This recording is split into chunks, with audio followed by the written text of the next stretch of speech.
Un pas de côté, la capsule d'essence de la danse pour éclairer chaque épisode. Quand on parle de danse, on pense souvent à la scène, à la performance, à des corps entraînés, maîtrisés.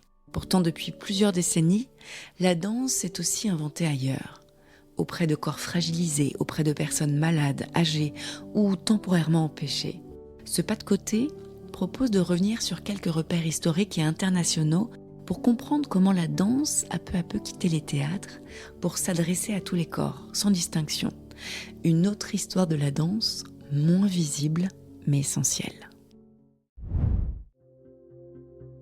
À la fin des années 60 aux États-Unis, la danse postmoderne remet en cause les normes du corps performant.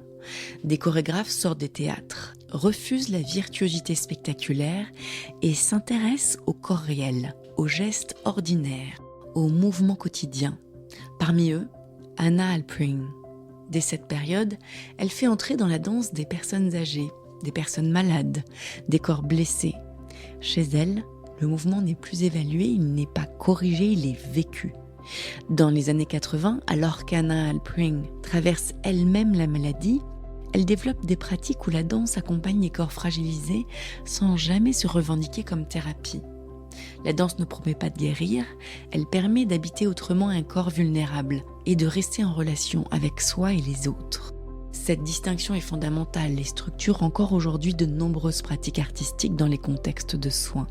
Dans les années 90, au Royaume-Uni, se développe ce que l'on appelle la community dance, une danse pensée comme un lien social, ouverte à toutes et tous, sans condition d'âge, de niveau ou de capacité physique. L'objectif n'est pas le spectacle, mais la participation, le partage, la présence collective. Cette approche influencera durablement les politiques culturelles britanniques et inspirera de nombreux projets à travers le monde. À partir des années 2000, ces pratiques se diffusent largement en Europe, au Canada, en Australie.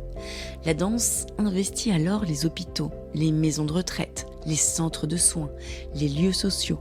Elle n'est pas pensée comme un soin médical, mais comme un espace artistique relationnel. Le corps vulnérable cesse d'être invisible, il devient un corps dansant légitime. Ce que l'on observe aujourd'hui dans les hôpitaux ou au chevet des patientes ne surgit pas de nulle part. Cela prolonge une histoire longue et internationale, où la danse a progressivement quitté les scènes traditionnelles pour rejoindre les corps là où ils sont.